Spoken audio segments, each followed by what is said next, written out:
도미텐이라는 분이 하나님의 관점이라는 책을 썼습니다. 이 책의 시작은 하나님의 관점으로 바라보면 사물들이 어떻게 보일까? 이게 질문으로 책을 시작하고 있습니다. 딸이 3살 때 엘리베이터를 타고 이렇게 내려오는 중에 각 층마다 사람을 태우겠죠. 그래서 처음에는 사람이 없었는데 사람이 층을 내려올 때마다 한 사람, 두 사람 타게 되면서 이 딸아이의 시선이 가려지기 시작했습니다. 딸아이가 바라보니까 어른들의 무릎만 보이고 가방만 보이고 등만 보이고 이러니까 어느 순간에 딸이 너무 답답하니까 아빠 저 좀 안아주세요. 제 눈이 시야가 가려서 보이지가 않아요. 아무것도 안 보여요.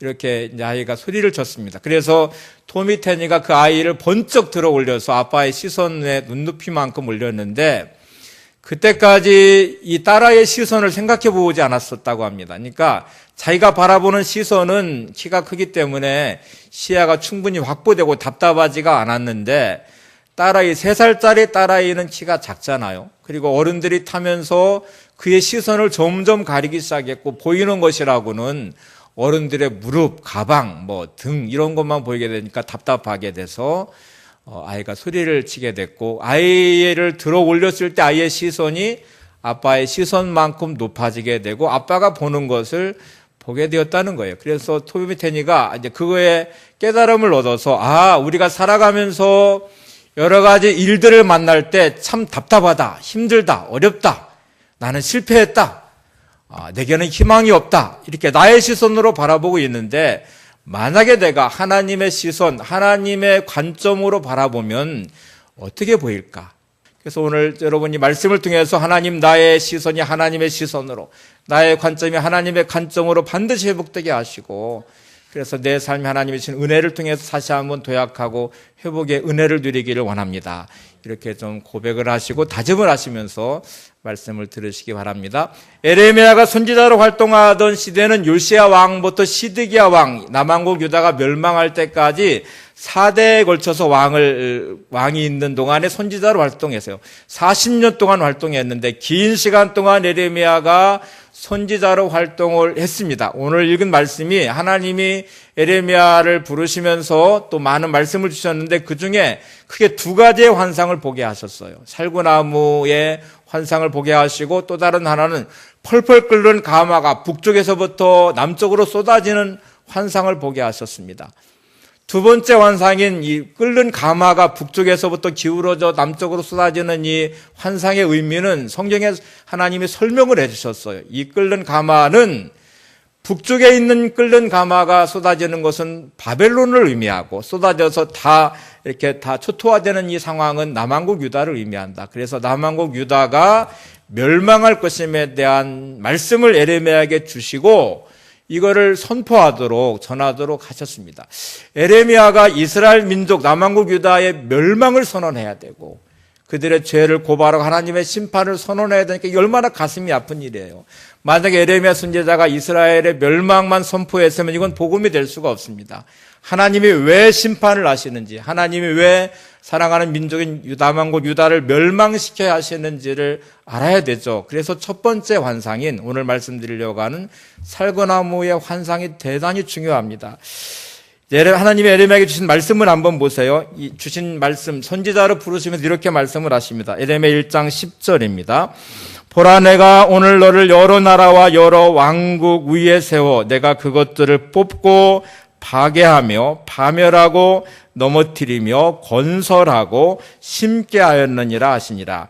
하나님 에레미야를 부르신 이유가 뭐냐면 너를 통해서 내가 이 세상의 여러 왕국들을 위해서 그것들을 뽑고 파괴하고 파멸하고 넘어뜨릴 것이다.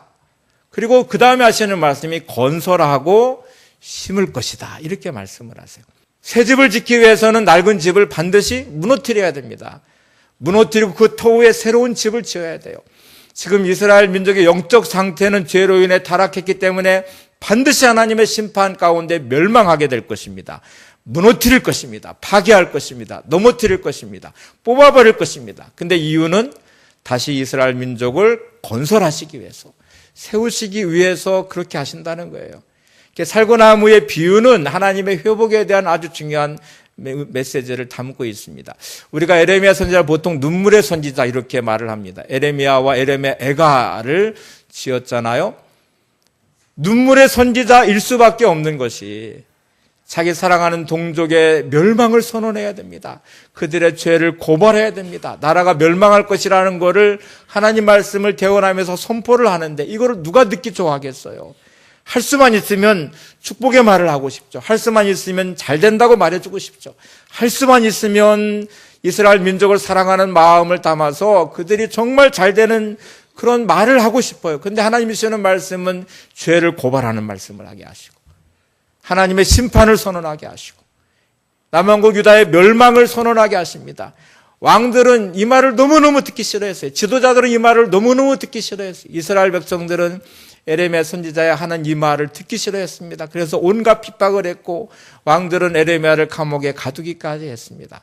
그러나 정말 에레미야가 슬퍼 눈물 흘린 이유는 따로 있습니다. 그들의 멸망을 선언하는 또 그들의 죄를 고발해야만 되는 그 아픈 현실을 보면서 눈물을 흘리기도 했지만 그러나 그 눈물은 절망의 눈물은 아닙니다. 뽑아버리고 파괴하고 파멸시키고 넘어뜨리는 것에 대한 말씀을 선언하고 대언하지만 그러나 그 다음에 하나님이 회복시킬 것에 대한 희망이 있어요. 다시 건설하시고 심으실 하나님의 그 말씀이 있기 때문에 그 기대감을 가지고 아픔 중에도 눈물을 흘리며 애통함으로 지금 말씀을 대언하고 있습니다. 하나님이 에레미야에게 이제 환상을 보게 하시는데 특별히 살구나무의 환상을 보게 하십니다. 에레미야 1장 11절 12절 말씀을 같이 보겠습니다. 시작. 여호와의 말씀이 또 내게 임하니라. 이르시되 에레미야야 내가 무엇을 보느냐 하시매 내가 대답하되 내가 살구나무 가지를 보나이다. 여호와께서 내게 이르시되 내가 잘 보았도다. 내가 내 말을 지켜 그대로 이루려 함이라 하시니라. 하나님께서 에레미야에게 두 가지 환상을 보여주셨는데 끓는 가마의 환상은 설명을 해주셨어요. 끓는 가마가 어떤 의미인지 북쪽에서부터 이 끓는 가마가 남쪽을 향해 쏟아질 때 그 북쪽은 바벨론 나라이고 남쪽에 쏟아져 그 재앙을 만나고 멸망하는 것은 남왕국 유다임을 말씀하고 그 이유는 죄에 대한 하나님의 징계와 심판임을 말씀하고 있습니다. 그런데 살구나무의 이 환상은 설명을 해주지 않으셔요. 첫 번째 이 환상을 보여주면서 오늘 말씀이 전부입니다. 에레미야야 내가 무엇을 보느냐 이렇게 말씀을 하세요. 살구나무를 제가 봅니다. 잘했다. 내가 너가 보는 것처럼 반드시 내 말을 지킬 것이다. 이렇게 지금 말씀을 하세요. 근데 에레미야는 하나님의 이 말씀만으로 충분했습니다. 이게 뭐를 의미하는지를 정확히 알았습니다. 두 가지 의미가 담겨져 있는데 첫 번째는 살구나무라는 이 이름에 담겨진 의미 때문에 그래요. 살구나무를 샤케드라고 말합니다. 우리가 지금 살구나무 이렇게 말하듯 이스라엘 민족 히브리 사람들은 살구나무를 볼 때 샤케드라고 말을 합니다. 샤케드라는 말을 할 때 연상되는 또 다른 단어가 있습니다. 쇼케드라는 단어인데 지킨다는 말이에요. 오늘 이 말씀에도 하나님이 에레미야에게 무엇을 보느냐? 살구나무를 봅니다. 잘했다. 내가 내 말을 지킬 것이다. 쇼케드라는 단어를 쓰셨어요. 에레미야가 이 말이 뭔지를 금방 알 수 있었습니다. 살구나무를 보면서 에레미야는 꿈을 꾸기 시작했습니다. 이 민족은 지금 하나님 말씀에 불순종하는 민족, 패역한 민족이고 백성이고 그 죄 때문에 심판받아서 멸망할 것입니다. 하나님께 뽑혀서 포로로 갈 것입니다. 바벨론에 포로로 갈 것이고 파멸되고 무너지고 넘어지게 될 것입니다. 그러나 하나님은 반드시 건설하시고 심으실 것입니다. 두 번째 의미가 있습니다. 살구나무는 혹독한 추운 겨울을 지나고 봄을 알리는 중요한 징조로서 그 표시로서 그 신호로서 살구나무 꽃이 피어요. 이스라엘 민족은 사계절이 없긴 하지만 그래도 겨울철을 지나가요. 겨울을 지나서 추운 겨울을 지나서 봄이 오는 시점에 가장 먼저 꽃이 피는 것이 살구나무 꽃, 흰 꽃을 피게 돼요. 얼마 전에 예루살렘에서 사역하시는 이종복 선교사님이 총회 홈페이지에 예루살렘 전경 사진을 몇 장 올리면서 글을 썼어요. 예루살렘에 한방눈이 내렸대요. 예루살렘에 눈이 내리는 건 정말 기이한 현상인데 흔치 않은 거예요. 근데 예루살렘에 한방눈이 내려서 그 눈 내린 전경을 사진을 찍어서 홈페이지에 올리고 나서 또 하나의 사진을 같이 찍어 보냈는데 그 눈 내린 대지에 얼어붙은 대지 가운데 살구나무에 꽃이 핀 거를 같이 찍어 보냈습니다. 그러면서 오늘 이 말씀, 예레미야 1장 말씀을 그 밑에 썼어요. 하나님의 회복의 놀라운 메시지가 이제 민수기 17장에도 나옵니다. 다시 살구나무 이야기가 또 나와요. 아론이 깃고 다니는 지팡이는 살구나무로 만든 지팡이입니다. 어떻게 할 수 있느냐? 하나님의 거룩한 희막 성소 안에 지성소, 하나님 임자 지성소 안에 아론의 지팡이가 그곳에 머물게 되면서 그곳에 순이나고 싹이 트고 꽃이 피고 열매가 맺혔는데 그게 무슨 열매였냐면 살구나무 열매가 맺혔어요. 그러니까 아론이 가지고 있는 지팡이는 살구나무 지팡이구나. 도미테니가 하나님의 유턴이라는 책을 썼는데 그 책에 지금 민수기 17장의 이 내용을 다시 관점을 좀 바꾸어서 아까 우리가 하나님의 관점 이렇게 표현했잖아요. 민수기 17장에 나와 있는 이 내용을 만약에 살구나무인 이 지팡이의 관점으로 바라보면 어떻게 보일까? 이렇게 관점을 바꾸어서 각색을 해서 이제 책을 썼어요. 하나님 유턴이라는 책 속에 이제 그 내용이 나와 있는데 만약에 살구나무인 이 아론의 지팡이가 처음부터 지팡이는 아니었겠죠. 살구나무였으니까. 처음 묘목으로 심겨졌을 때에는 살구나무였습니다. 살구나무를 어떤 사람이 심을 때는 목적이 뭐였을까요? 살구나무를 심으면서 이거를 지팡이를 만들어야지 그러고 심지는 않았을 거예요. 심었을 때에는 이 살구나무를 잘 가꾸어서 뭐를 원했을까요? 살구나무 열매를 원했겠죠. 심고 나서 한동안 묘목을 심고 정성껏 가꾸었을 것입니다. 물도 주었을 것이고요. 거름도 주었을 것이고 정성스럽게 가꾸면서 거기에서 자라서 몇 년이 지난 다음에 꽃이 피고 열매가 맺힐 거를 기대하면서 희망을 가지고 살구나무를 아마 정성껏 가꾸었을 거예요. 살구나무 입장에서는 어떨 것 같아요? 주인님이 나를 이렇게 심어서 가꾸니까 내가 좋은 나무가 돼야지. 내가 좋은 살구 열매를 맺어야지. 그래서 주인을 기쁘게 해줘야지. 아마 그런 생각을 할 수 있지 않겠어요? 저나 여러분도 마찬가지죠. 하나님 우리를 이 땅에 살게 하시고 생명을 주신 이유는 뭘 것 같아요? 하나님이 영광 받으시기 위해서. 우리는 살아야 될 삶의 이유가 있고 사명이 있습니다. 하나님이 살게 하신 이유가 있어요. 그래서 우리는 생각을 해야 돼요. 하나님은 내게 왜 생명을 줘 살게 하셨을까? 하나님의 이 시대 가운데 우리 가정 가운데 나눔의 교회 안에 나를 왜 부르셔서 하나님의 자녀가 되게 하셨을까? 내게 주신 사명이 뭘까? 그래서 우리는 늘 하나님이 내게 주신 사명을 감당하기를 소망하셔야 되고 기대하셔야 되고 꿈꾸셔야 돼요. 하루하루 살면서 의미 없는 인생을 살지 마시고 내가 사는 이유가 분명하셔야 되고 목적이 분명하셔야 되고 하나님이 내게 준 사명을 붙잡고 사시는 인생이 되셔야 됩니다. 만약에 살구나무가 이제 그런 목적 때문에 심겨진 것이고 그 나무로 자라겠죠. 근데 어느 순간에 주인이 와서 살펴보더니 톱을 가지고 와서 도끼를 가지고 와서 자기를 찍어버려요. 그래서 잘라버리네요. 한순간에 꿈이 다 사라져버린 거죠. 살구나무로서의 살구 열매를 맺기 위한 기대와 꿈과 소망이 있었을 것인데 잘려져 버린 살구나무는 땅으로부터 단절돼 버렸습니다. 뿌리로부터 단절됐습니다. 더 이상 땅으로부터 영양분을 수분을 흡수할 수가 없어 자랄 수가 없습니다.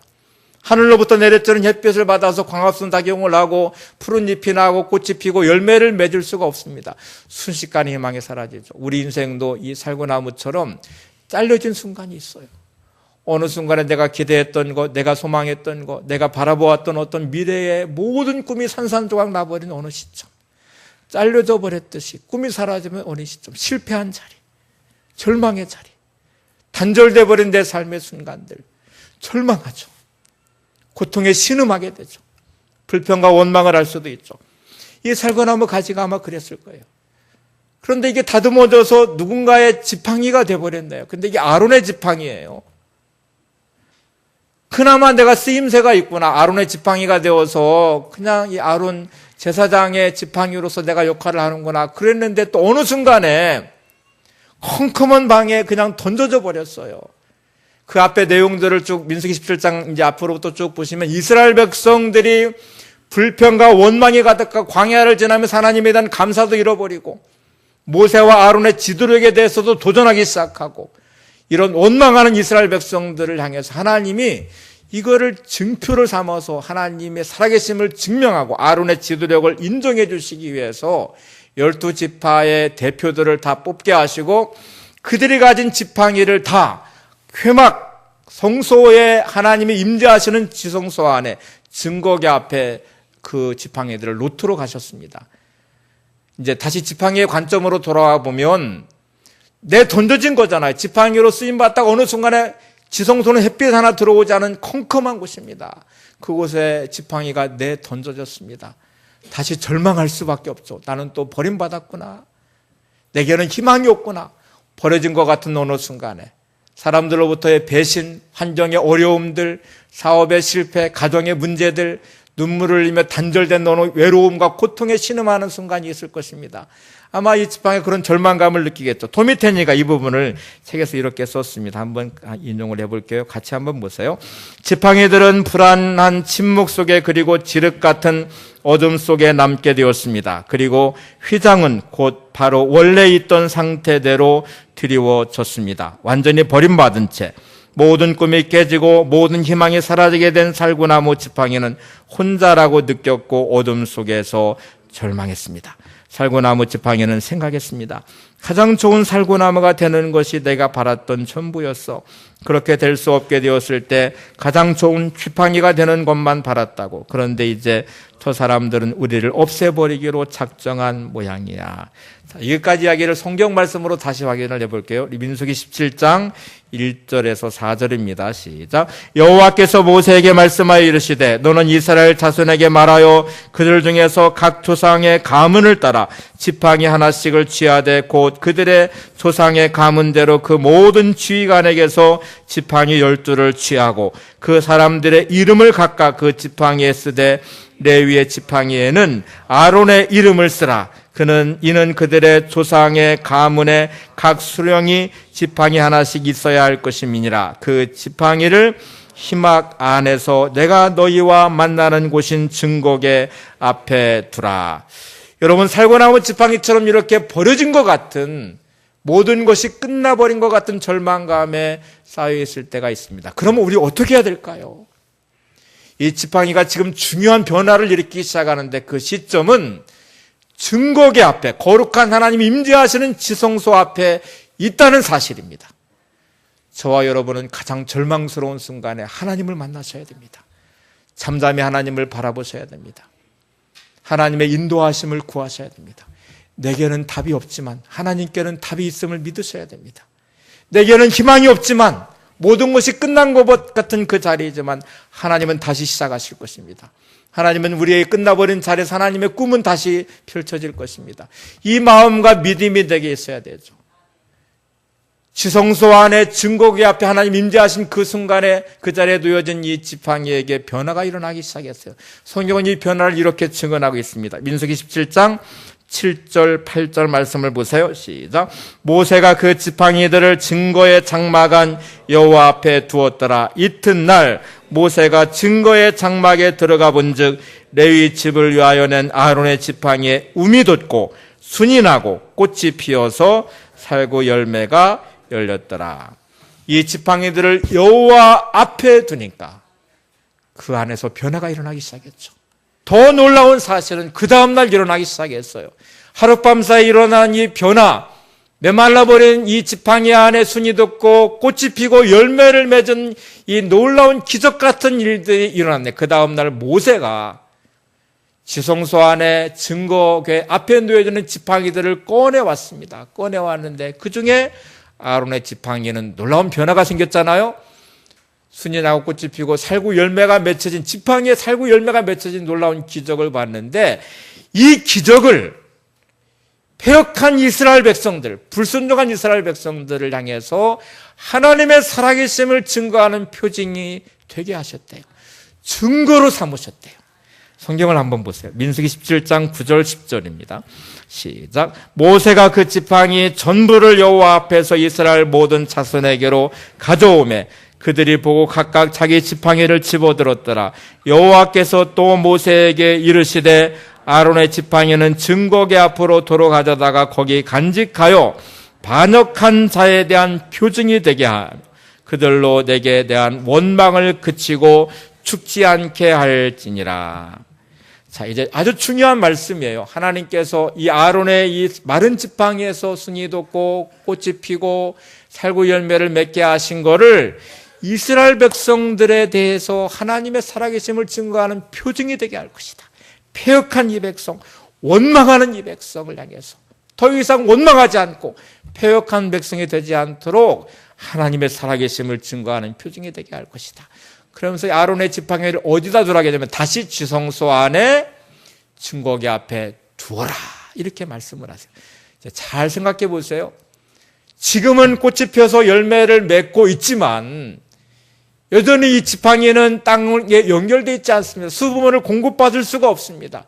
영양분을 공급받을 수가 없습니다. 금방 이 살구나무는 시들어 버릴 것입니다. 그런데 지성소 앞에 하나님을 만나는 그곳에 있는 이 아론의 지팡이는 계속해서 꽃이 필 것입니다. 계속해서 열매 맺을 것입니다. 시들지 않을 것입니다. 왜냐하면 하나님 이것을 표징으로 삼으실 것이기 때문에. 여러분의 인생이 이렇게 되기를 간절히 소망합니다. 하나님은 여러분의 인생을 세상 안에서 하나님의 살아계심을 증거하는 표징이 되기를 원하십니다. 내 자신만 잘 되고 나만 잘 먹고 잘 사는 삶을 원하시는 게 아니라 메말라버린 내 인생을 꽃피게 할 것입니다. 메말라버린 내 인생에 열매 맺게 하실 것입니다. 그리고 계속 하나님을 만나는 그 자리에서 계속 그 꽃은 피어날 것이고 열매는 계속 맺혀질 것입니다. 왜냐하면 하나님을 증거로 삼기 위해서, 표징으로 삼기 위해서. 닉 부이치라는 분이 계신데 사지형 장애를 입은 팔다리가 없는 분이에요. 이분이 그 장애를 입어서 얼마나 고통스러웠을까요? 세상 사람들이 건강한 몸으로 다리가 있고 팔이 있고 그렇게 살아가는데 팔다리가 없는 이 사지 기형을 가진 이 사람은 불행할 수밖에 없는 인생이었어요. 절망하고 열등감에 사로잡혀 있고. 그런데 예수님을 만나고 나서 회복이 됐어요. 예수님을 만나고 나서 너무너무 행복한 삶을 살았습니다. 그리고 아주 놀라운 고백을 합니다. 그가 이렇게 고백합니다. 닉 부이치의 고백을 같이 보세요. 팔다리가 없는 모습으로 살아가는 나의 모습이 하나님의 기적의 증거이며 희망의 증거다. 나는 예수님을 만나고 그 은혜로 사는 나의 삶이 지금 너무너무 행복하다. 팔다리가 없는 모습으로 살아가는 지금 나의 삶의 모습 자체가 하나님의 기적이다. 하나님의 희망이다. 이제 그러면 정상적인 세상적인 사고, 우리가 흔히 표현하는 하나님의 관점, 세상의 관점, 하늘의 사고, 하늘의 가치, 세상의 가치 이렇게 표현하잖아요. 정상적인 세상적 가치라고 말하는 합리적 사고는 나무는 반드시 땅에 심겨져야 됩니다. 나무는 반드시 영양분을 뿌리를 내고 영양분을 공급을 받아야 됩니다. 그리고 시간이 지나가야 됩니다. 그래서 꽃이 피고 열매가 맺어져야 됩니다. 저와 여러분의 삶의 원천은 땅이 아닌 하나님임을 믿습니다. 하나님이 나의 삶의 근원이십니다. 하나님이 나의 삶의 원천이십니다. 하나님의 말씀이 내 인생의 해답이고 대안입니다. 이 믿음이 있으셔야 돼요. 하나님을 통해서 하룻밤 사이에 하나님을 만나는 그 지성소 안에서 메말라버린 이 지팡이에 순이나 꽃이 피고 열매 맺듯이 하나님을 대면하고 하나님을 의지하는 내 인생 가운데 꽃이 피고 열매 맺게 될 것입니다. 그것은 하나님의 살아계심의 증거가 될 것입니다. 세상 가운데 많은 사람들에게 나를 좀 봐라. 내게 일어나는 일들을 좀 봐라. 하나님은 살아계시다. 하나님이 나와 함께 하신다. 하나님 은혜를 주신다. 이런 좀 간증이 되고 증거가 되는 네 부이치치의 사지가 없는 이 기형적인 모습 자체가 그 모습으로 살아내고 있는 그 모습으로 열정적으로 살며 감사하고 행복해하고 있는 네 부이치의 삶이 많은 사람들이 하나님의 기적으로 보여지고 하나님의 희망으로 비춰지듯이 여러분의 삶이 그렇게 되기를 소망합니다.